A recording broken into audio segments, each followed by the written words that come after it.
Hello, I'm Rainy Daze, and this is Buddy Duck. Hi! I don't know what a FNaF is. Thank you so much to Lemonade Drinker on Twitter for making this brilliant fan art. I love how you use the border that I put over all my videos as the background. Why am I eating paint?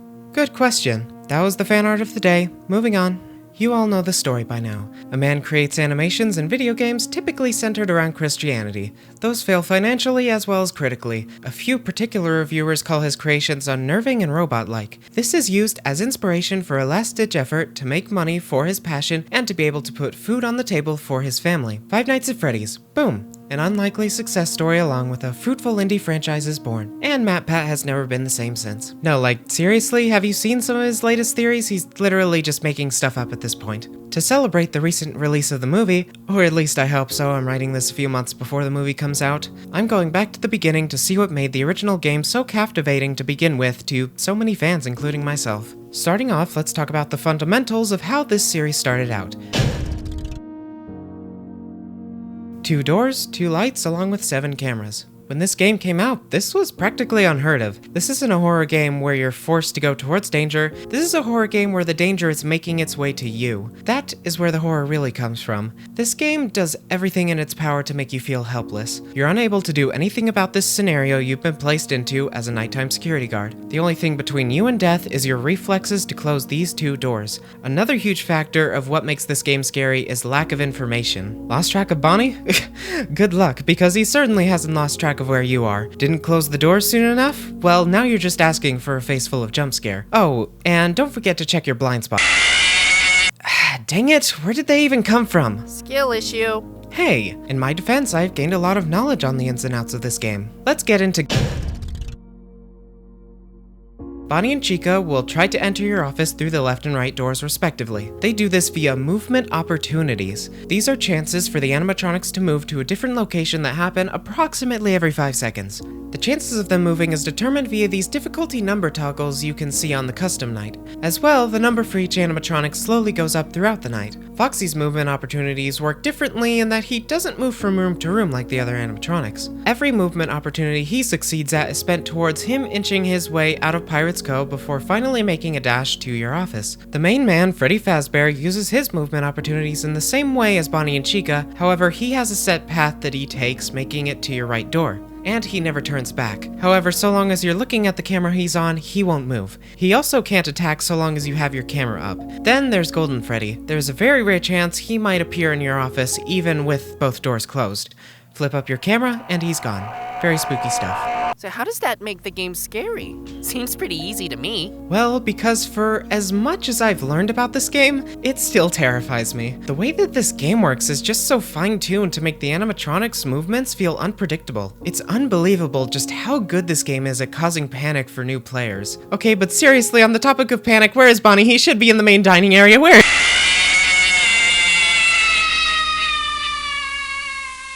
Okay, I'm not going to act like I'm super knowledgeable on anything audio-based. Heck, this section is mostly just going to be recounting points brought up in a video by Scruffy. A link to his video will be in the description below, as well as the iCard in the top right of the video. He goes much more into detail about this stuff. More so, he does a much better job of explaining sound design than I ever could. Let's start off with the first thing you hear in the game, the fan. This thing from the very beginning only serves as loud diegetic background noise that adds to your stress. This thing adds nothing to gameplay, however, is pretty good at drowning out other noise that might otherwise be useful.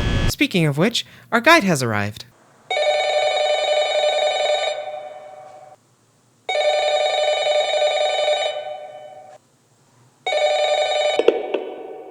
The phone guy is the noise that you at first want to pay the most attention to. He may ramble a bit, but on night 1 he tells you all that you need to know to survive before the call abruptly ends with him warning you to conserve power, leaving you on your own. However, as the nights go on, he actually gives you more and more misinformation. Starting off, he gives you a line about Foxy that could be seen as contradictory. Also, check on the curtain in Pirate Cove from time to time. The character in there seems unique in that he becomes more active if the cameras remain off for long periods of time. I guess he doesn't like being watched. Which actually has led a lot of people to believe that looking at Foxy too much can actually lead to him running towards your office when that's not actually the case. Eventually, he even starts proposing hypothetical survival techniques that provide no additional information as to how to beat each night. Hey, listen, I had an idea. If you happen to get caught and want to avoid getting stuffed into a Freddy suit, try playing dead. You know, go limp. Then there's a chance that maybe they'll think that you're an empty costume instead. Then again, if they think you're an empty costume, they might try to stuff a metal skeleton into you. I wonder how that would work. Heck, if you know enough about the story of Five Nights at Freddy's, you probably even realize that from the very beginning, he's been feeding you lies and cover-up stories about why the animatronics move at night and are trying to get to you.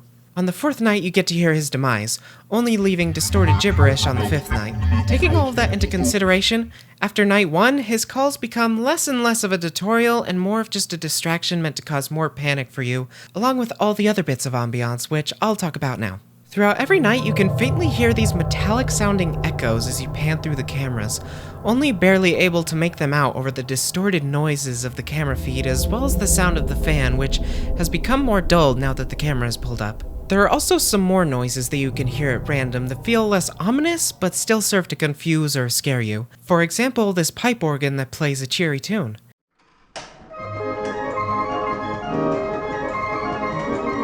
To me personally, it's always disturbed me how the notes played feel a bit jumbled and the melody itself feels disjointed. It's hard to describe.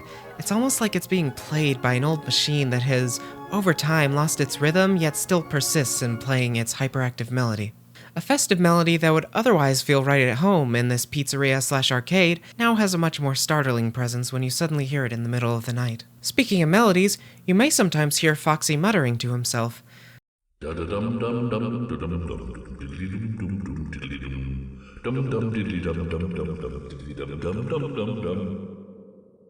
Once again, this is a noise that doesn't really tell you anything useful, instead it just serves as a distraction to stress you out. Foxy is, oddly enough, the one who sounds the most human. When you hear sounds from Bonnie and Chica when they're right next to your door on later nights, you hear more of that distorted gibberish that I mentioned was on the Night 5 phone call. Of course, when talking about this game, I would be remiss as to not mention the Uncanny Valley. Most talk about it in the sense of visuals, however, in this case, it very much can apply to audio. This garbled speech doesn't exactly sound human, still it almost sounds as if it's trying to be, which many will automatically respond to with fear or unease. The only other sound you may hear from Bonnie or Chica is when it's too late. They're right in front of you, but while you have your camera up, all you can hear from them is labored breathing. This sound doesn't really distract you from anything, nor does it really tell you anything useful other than, well, you're about to die. This all seems pretty unfair. How am I even supposed to tell what's going on when all I have are these crappy cameras? Well, actually, there are a few sounds that can really help out when you find your visuals to be unreliable. Although at first it may seem just like random noise when you hear the sounds of pots and pans clattering, if you pay close attention, you'll notice that you can only hear that noise when Chica's nowhere to be found, and the sound is louder when you look at the camera that is out of order, the kitchen.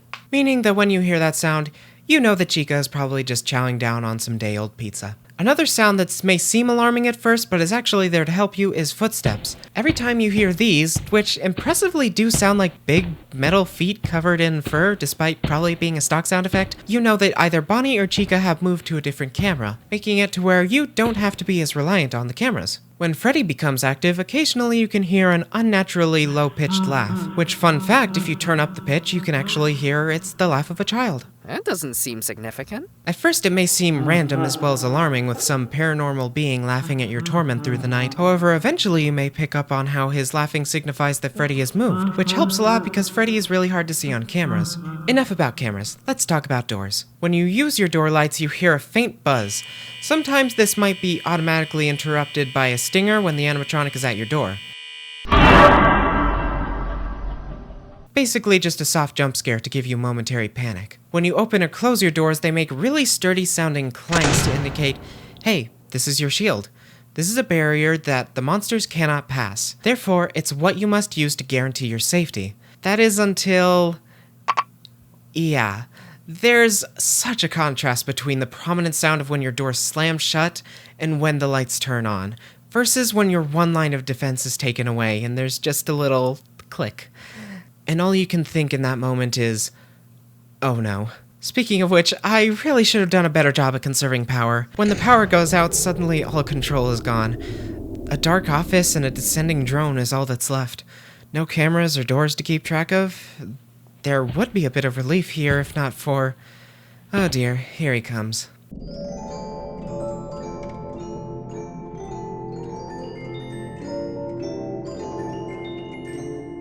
This melody is known as the Toreador March from the opera Carmen by, and I'm probably going to butcher this name, George Bizet. Something that once again would normally be playful or fun during the day, but it's the middle of the night, and you're staring into the eyes of the bull, just as the Toreador sings of in the original version of this song.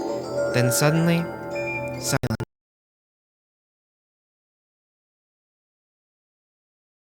I totally got you. It actually just turned 6 a.m.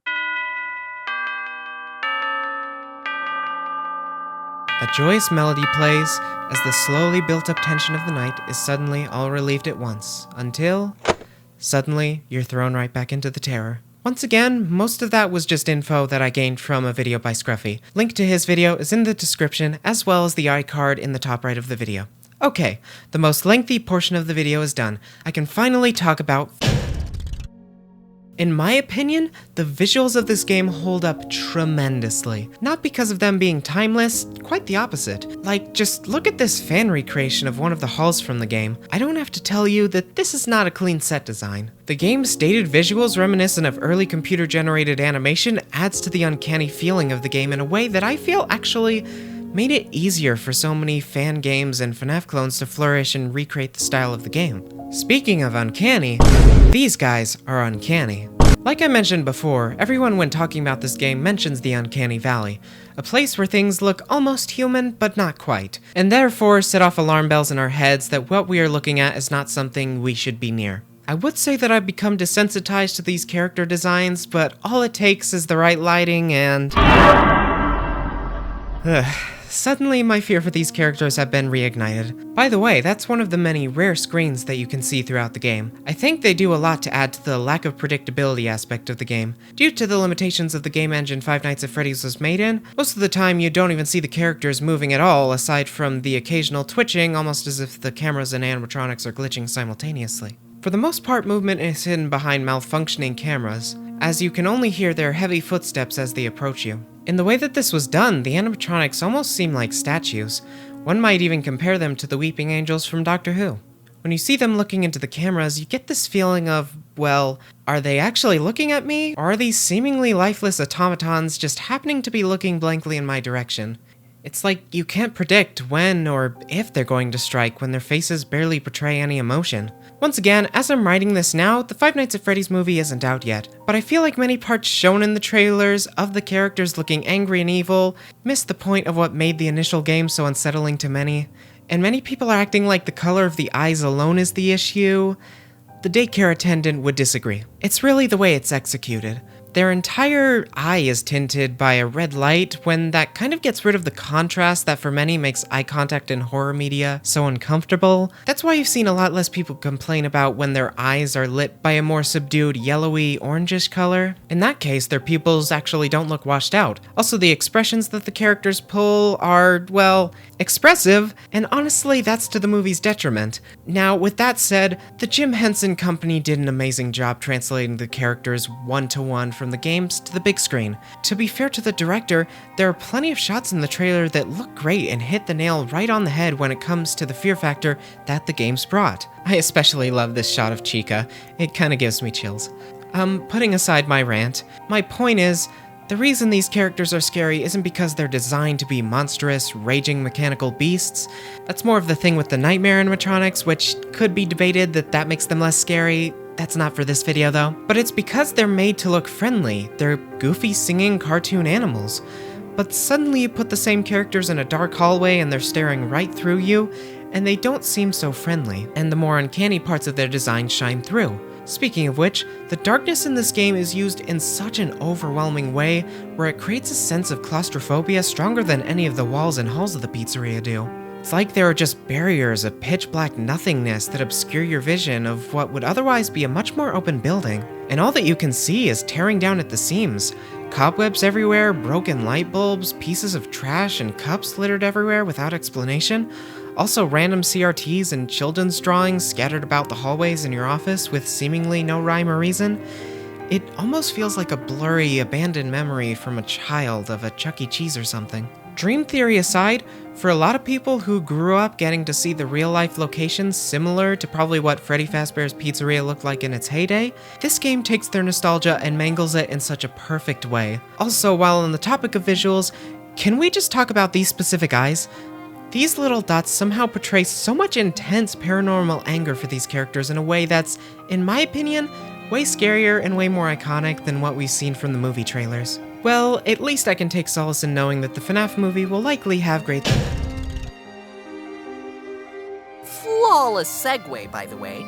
Thanks.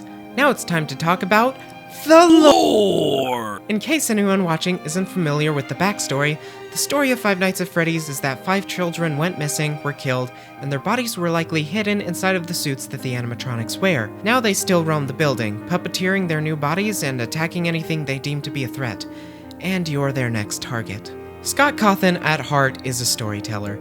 Just in case it wasn't clear by him being heavily involved in the writing of like 15 books and a movie based on his game series, likely not expecting the game to make it as big as it did, he added little mysteries to the game. Not much, but just enough to entice you to look deeper into the game and find the story that is hidden within. There are many little details to look for, posters randomly changing to show abstract images of children crying, newspaper clippings detailing a missing persons case of 5 children and the animatronics smelling rotten, the random mention of the Bite of 87 that's actually never really been brought up again in the series seemingly, lest we not forget the elusive Golden Freddy and the fact that they have a super rare chance to just jump scare you after the game over screen and crash your game. Although it technically isn't relevant to the discussion since this is a video about the first game in the series, the lore is masterfully expanded upon with each game in the series, except you. Disclaimer, this video was written before Ruin came out, and I actually like Security Breach a bit more now with what it did with the story. It's pretty cool. Alright, I've sung this game's praises enough by now. It's by no means a perfect game. After all, this was just an attempt by a non-horror game developer to make a scary game out of spite, but all things considered, it does its job very well, and it spawned a franchise that I'm proud to be a fan of. Thank you, Scott Cawthon. Anyways, I'm really hyped to see what the FNaF movie has to offer.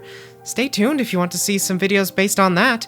Likely by the time this video comes out, I'll already be writing a script for a review on that movie. With that, I'll leave you these words from Markiplier, the self-proclaimed king of Five Nights at Freddy's. Happy Halloween, everyone! This was a really interesting thing. And I say interesting more than like fun or terrifying or something. It was so interesting because of the animalistic curiosity that it brought out from the entire gaming community. Like, people can say whatever they want about the game itself. It's not scary, it's scary, it's terrifying, it's not terrifying, whatever. It's a bad game, good game. Doesn't matter. What matters is the fact that it brought about so much discussion and so much curiosity. It was the exact right balance of terror and curiosity, the diving into what scares you most to find out the truth. And that's kind of something admirable about humanity in general. Not that there was any danger in reality, but just the fact that so many people, like, who hate horror games played this just because they wanted to know, and so many people still want to know, just like I do, what the hell happened in that first restaurant? Or why in the first place all of these horrible things happened, and what could have possibly been done? Because Five Nights at Freddy's 2 was a prequel, but it was not the first restaurant. These animatronic suits that had the toy versions made of them came before.